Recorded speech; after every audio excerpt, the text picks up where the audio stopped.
Hey everybody! So this is Palmer or Heresyproductions, and this is the first Q&A session, which I'm calling the Inquisitorial Q&A.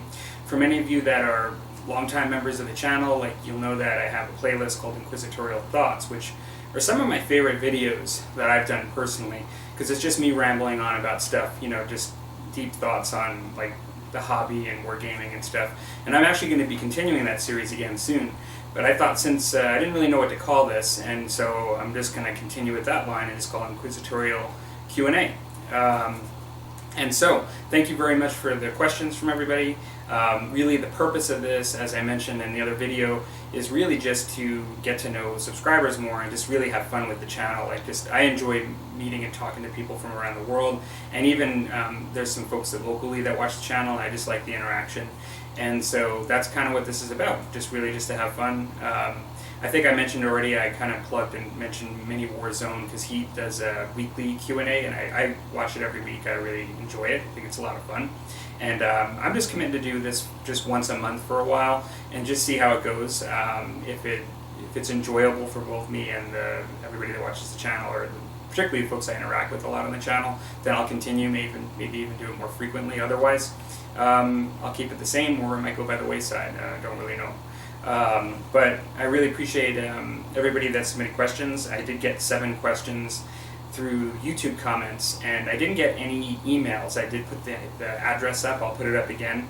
For those of you that watch the channel that really just want to ask a question but don't really want to, either you don't have a channel like that you support on your own, and you just are a viewer and you just want to be able to put something out there just as a question, don't really need to be identified, well, the email you're welcome to use, and it's just completely anonymous.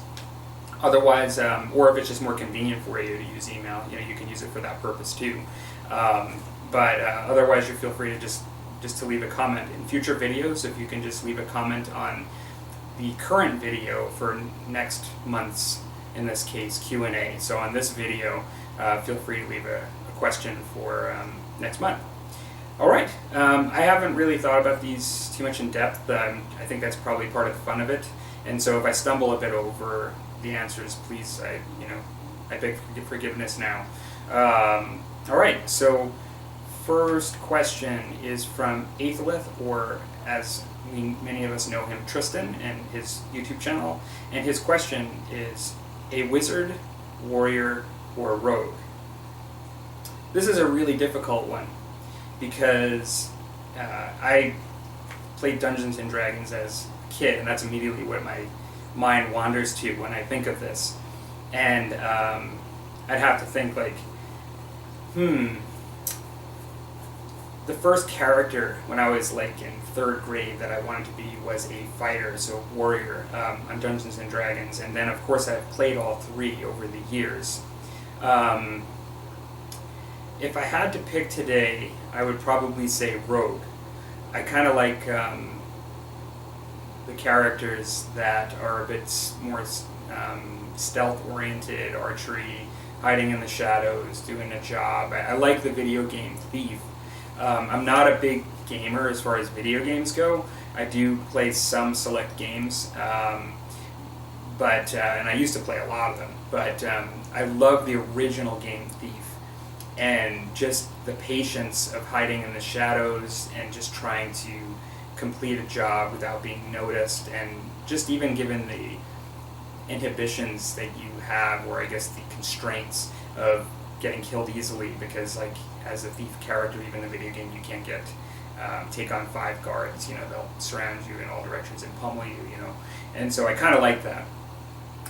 But at the end of the day, wizards are awesome too, though. Like just Gandalf and Lord of the Rings, and just I love movies that have wizard characters in them. So that's a really good question. I'm gonna pick rogue, although it's a really tough one.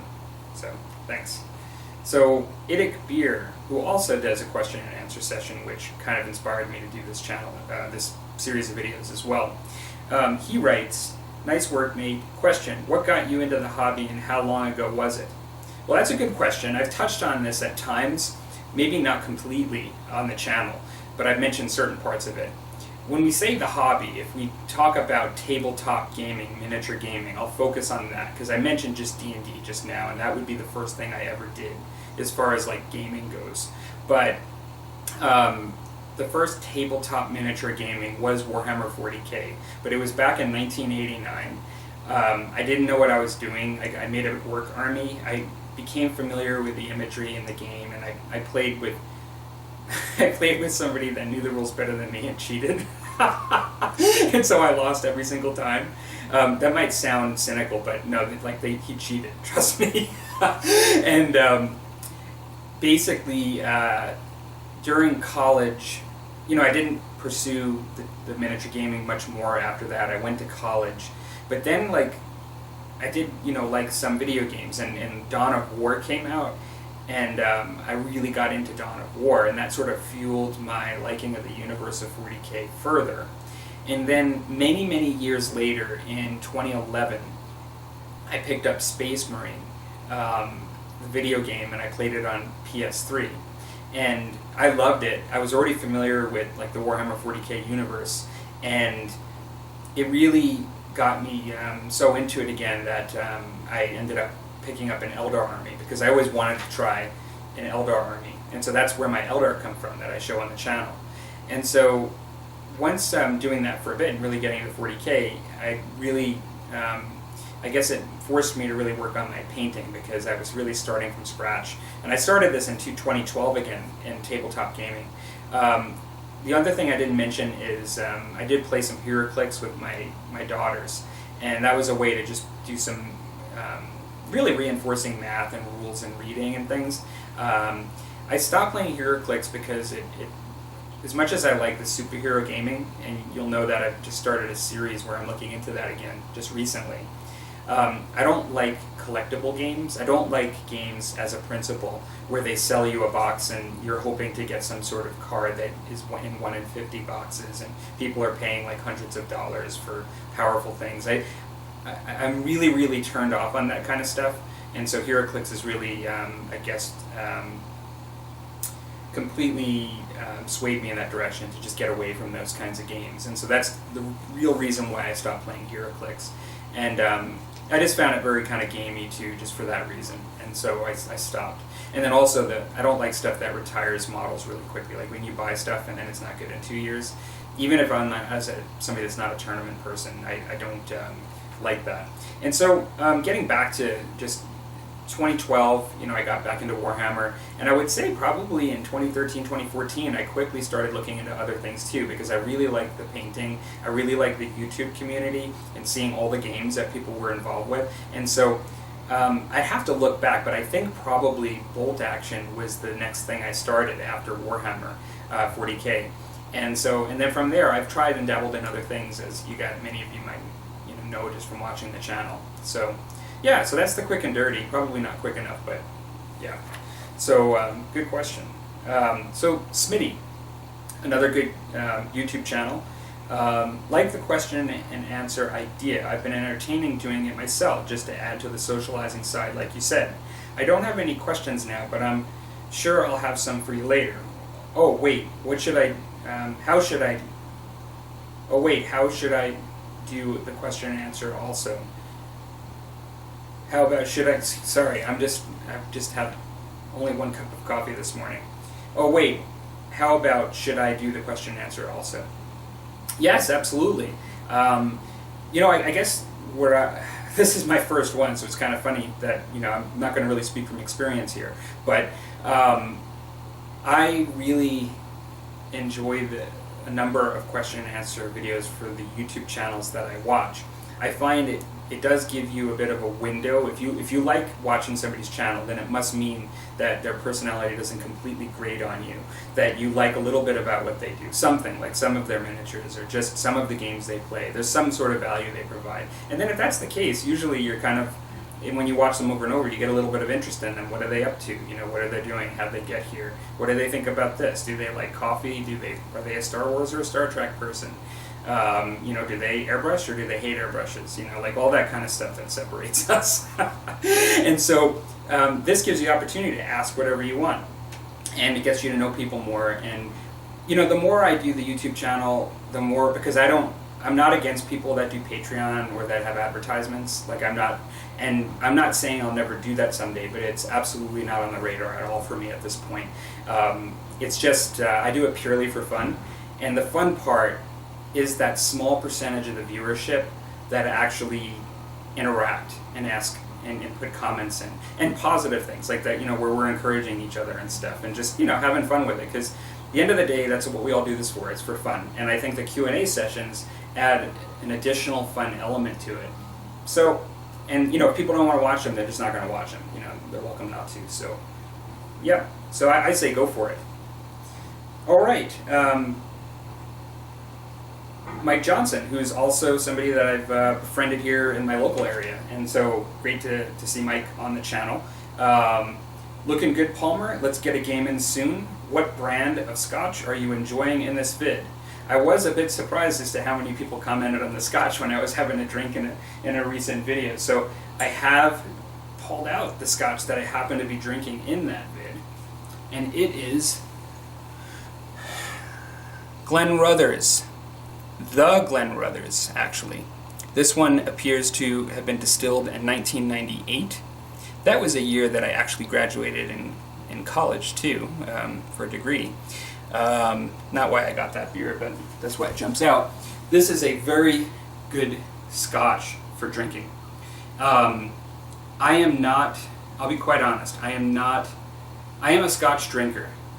Okay, I don't want to give the idea that I'm an alcoholic on the channel, but I am not a Scotch connoisseur in the sense of that I have like a collection in my basement that I sip and pull out every once in a while for people to smell and describe what area of the world it comes in. And nothing wrong with understanding Scotch and for people that do that. But during the winter, I'm in Canada, and I like to drink beer in the summer. I like to drink beer all year round, but I like whiskey when it starts to get cold.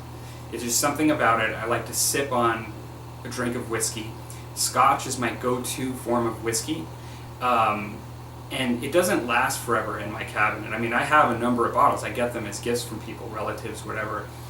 And there are certain ones that I go to, and this is one of them, that I go to over and over to have it in my bar. But what I'm trying to say here is that I drink my Scotch, and I'm not like somebody that just sort of is into it for all of the characteristics and, whatever. This is a good one though, and I would say, if I had to describe it, I'd say it's a bit peaty, which is what a lot of people would describe. It's not one of the salty ones, like, that's closer to the ocean, and that's actually not one of my favorite kinds of Scotch, the ones that are a bit more salty. Some people, prefer that. I like a bit more of the peaty ones, maybe smoky, whatever. But I drink my Scotch, and I'm happy if people are interested in seeing the kind of whiskey and Scotch I drink. I've moved to expand from Scotch to also, I drink rye, and I also drink bourbon as well. And so I drink all of those in the winter. I find in the cold climate that it's just really like cozy, and comforting, and I like the taste of it. And I don't guzzle it down. I like to sip on it when I'm watching a show or whatever. So there you go, Glenrothes, not Brothers. I said Brothers, it's Glenrothes. I'm not sure if I pronounced that right, but it's Glenrothes. There's no R in the end. There's not two R's. And a piece of trivia, one of my favorite shows that's been canceled is Lilyhammer on Netflix. And you can see a very clear shot of Johnny pouring some Scotch in his club into a glass, and it happens to be that exact bottle of Glenrothes. So, all right. Ralph Astley, another good YouTube channel, very informative historicals. I'm curious to know what the wargaming scene is like in Canada. Is the hobby well established there? You seem to fit in a lot of games with others. Do they take place in friends' houses, or does Canada have wargame stores like the USA, or wargames clubs like in the UK? I've noticed that there's a bit of that distinction, where it's more of like a club in the UK and a store in the US. So, me being complete Mr. Obvious, Canada is a really large territory with a small population, and so, given that, even though we don't have the population of another other larger countries, there's people are spread out, and there's likely lots of people doing lots of different things, even though we're spread out. I'm not really heavily aware of what everybody does across Canada. Calgary, the city I live in, is on the order of magnitude of about 2 million, and there's a really strong gaming community in Calgary. We have the largest gaming store in Canada, unless something's changed recently, called the Sentry Box, and it's a huge building with 2 floors, and the top is a mezzanine, which is completely dedicated to gaming space. So it's very generous in that respect. I don't actually support just one club. That's where I typically play, but I'll play anywhere. I play at friends' houses, to answer your question, Ralph. And my own house, I sometimes have folks over here playing. We play at the Sentry Box, is probably one of the main meeting points, and it is a store, so that would be more similar to like the US. But in speaking with people in the time that I have been gaming, I have heard of people even in Calgary that have been part of clubs, which are just non-retail locations where people meet and have like a club. We formed a club that I've talked about on the channel, like a historical gaming club, skirmish games only. And we've thought a lot about how we're gonna, because it's new, it's just since October, how we're gonna organize and where. Opportunities have come up at the Sentry Box, but we were looking in other places, but just particularly for a new club with new members, it's kind of hard to ask people for money, like to be part of a club, and so we've kind of just appreciated the ability to go to one of the large gaming stores and have that as our meeting place. And so, we're at the point where we're doing events right now, but we're actually going to be moving to regular game days actually quite soon. That will happen on a regular dates every month at the club. And so, definitely stores, because there are a number. We probably have, I'm going to say, about 5 stores in the city. There probably are more. Of varying sizes that actually all have gaming for the most part at them. And so that would probably be the number one way. Now, I think of like Vancouver, Toronto, Montreal, like huge cities in Canada. I don't really know the gaming scenes there. I suspect it's a combination of all of those options. But clearly in Calgary, where I'm at, the store is probably the primary. And then everybody always tends to play at their houses with friends, like their personal friends and stuff. So yeah, great question. Okay, TA24U, but because I actually watch mini Warzone, I happen to know that means Tattoo for You, another YouTube channel you should check out. And his question is, how do you defeat the dreaded hobby block? Well, this is a really good question. And it's been talked about before, like people have addressed this a lot on YouTube. I don't typically have hobby block, but I know what it is and I have had it, and I actually have a theory.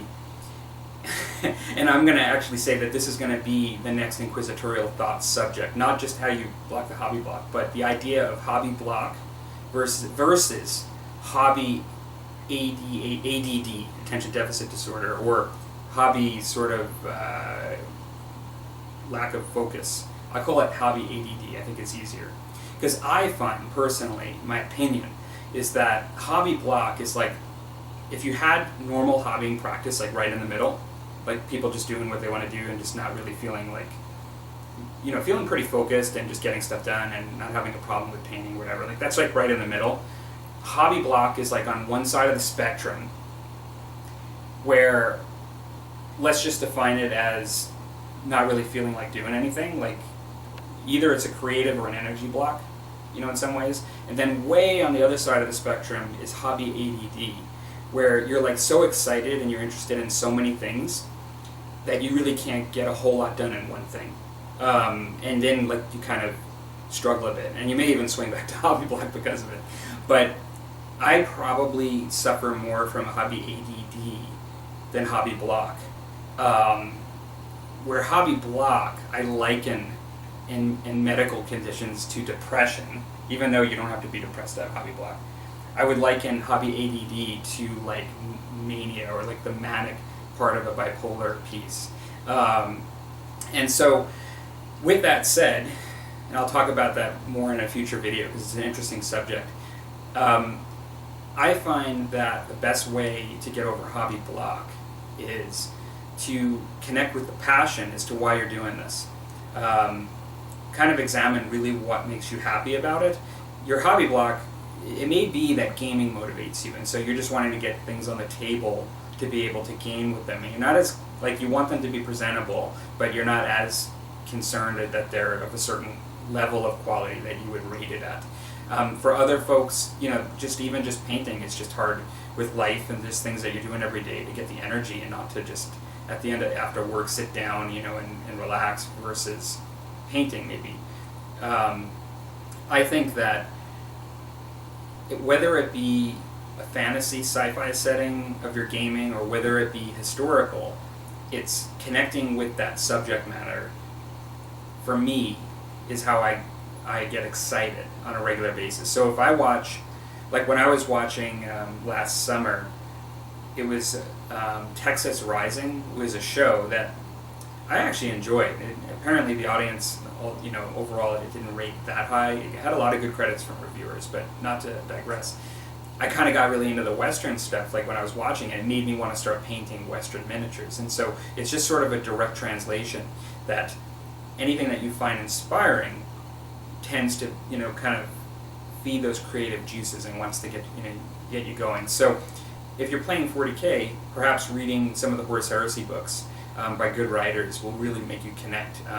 Perhaps it's if you play video games, it's playing a 40K based video game, because that's, like in my case, that kind of got me into it originally. Maybe it's movies, and maybe if you're into historicals, maybe it's watching Saving Private Ryan if you're like into World War II, or any of those like great films.